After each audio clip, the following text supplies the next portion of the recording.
striking the tape.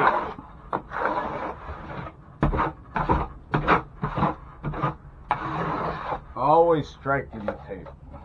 Now you can coat over it.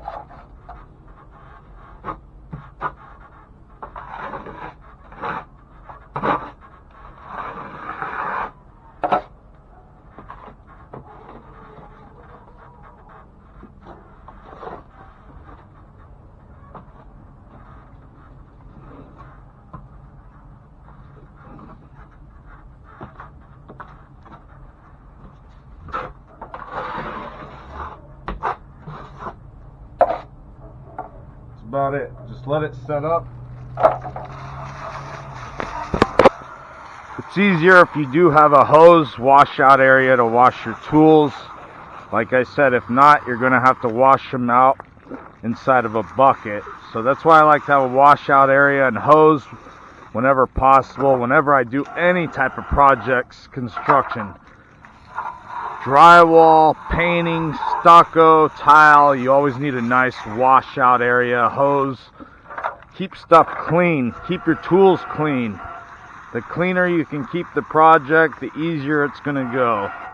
You'd be surprised just doing a simple repair like I'm doing now, how much of a mess it makes. That's why you always want to keep stuff clean, clean as you go. Clean your hands. Clean the bottom of your shoes, so you don't track mud. You'd be surprised if you step on some mud how much you track it all over the place. But it's easier to wash up your tools while the mud's still wet in your pans. You don't want it caking on your pans. See how it's all caked up on my pan here? Sometimes you have to soak these pans. But yeah, there's mud caked in because the last job I was at didn't have a hose. So that's why I always like to hose out my tools whenever possible. But yeah, we're going to let that mud set up. I'm going to go ahead and just mix up my joint compound. I have some left over in the bucket. I always keep lids on it, a little bit of water on it. I dumped out the water, so I just use a hand stomper, mix it up really good. No clumps and lumps. If you start getting clumpy mud and stuff like that, you're either going to have to strain it or use new mud.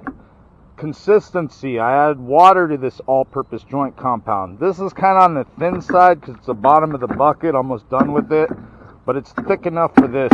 Consistency would be like a heavy pancake batter. Go with a heavy pancake batter first. If it's still thick, then you just add a little bit of fresh water and mix a little more just to thin it down little by little until you get it to the consistency you can work with it. This is a skip trowel, so we need a heavy pancake batter. But my all-purpose joint compound's ready for my textures, so I'm just put the lid on it. And then I'm going to go ahead and finish up in here. The next step I need, we're going to do slick out. Slicking out the 5-minute hot mud. So I need a clean sponge, 6-inch knife, straight, clean 6-inch knife. And we're going to go ahead and slick out that hot mud. Slicking out just means slicking it out, kind of like a wet sanding technique, but I'm using a 6-inch knife and a wet sponge to slick it out. Basically manipulate the mud and take off any excess mud. Still wet. Hit the edge. Hit your edge. It's still kind of wet, so I'm just going to go over it lightly. See that I'm just taking off the extra. I could probably let it set up a little longer, another minute or so, but this is good enough on the patio. I'm just slicking it out, going the opposite direction. I can go the same direction too. You're just basically trying to take out lap marks, humps, bumps. I put it on pretty heavy, so I'm just taking off the extra material.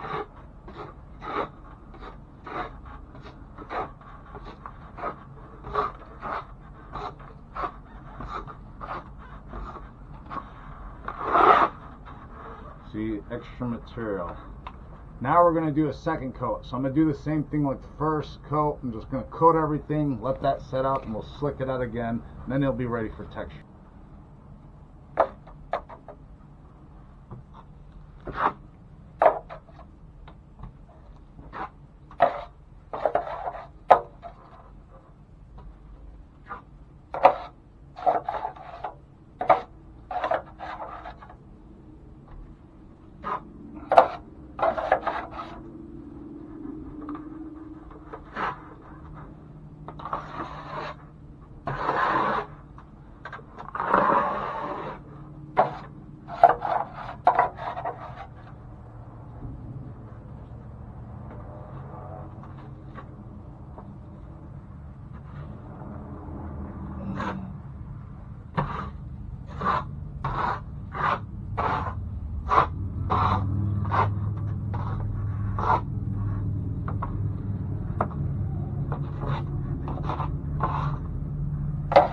Let that second coat set up.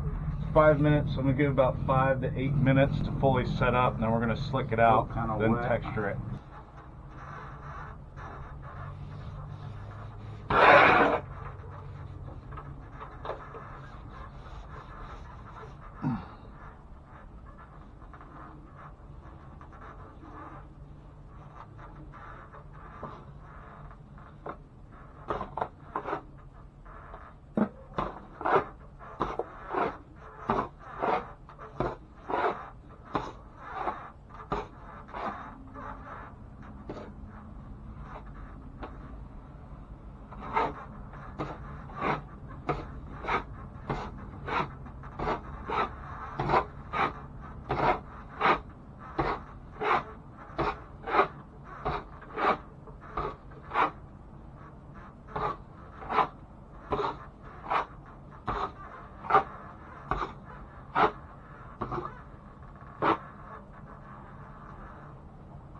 We'll let that set up a few more minutes, then we're going to follow through with the texture with that joint compound I mixed earlier.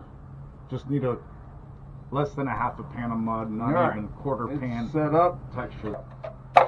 Using my 6. Look at the direction of the texture. It's going this way.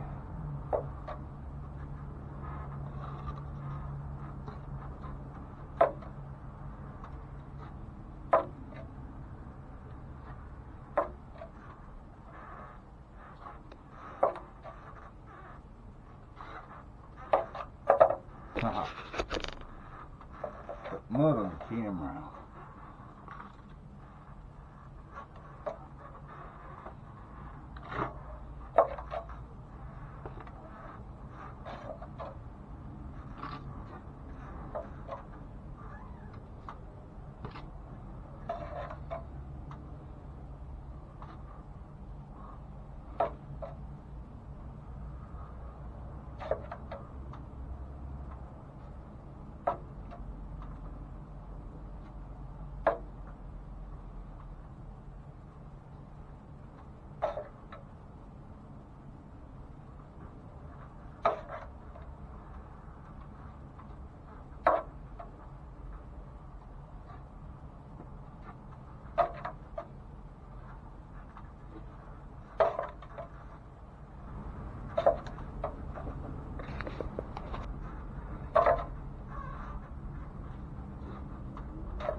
Double check everything.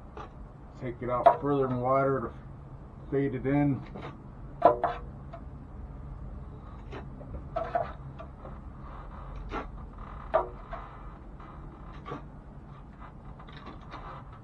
It's all knocked down, no missed spots. This is just a skip trowel texture. Any light areas you can add some skip. Nothing to it. Cleaned up. You just let that texture dry for a day or so. Turn around and primer and paint.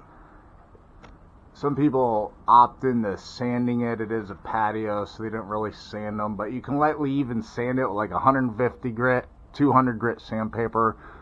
Primer it. Good healthy primer on these patios will help seal it in, give it a little bit of protection from the elements. Then I always recommend doing like a gloss paint on patios. Out here it's a flat paint right now, but a little bit of gloss paint, give it some extra protection from the elements. Hot, cold, wind.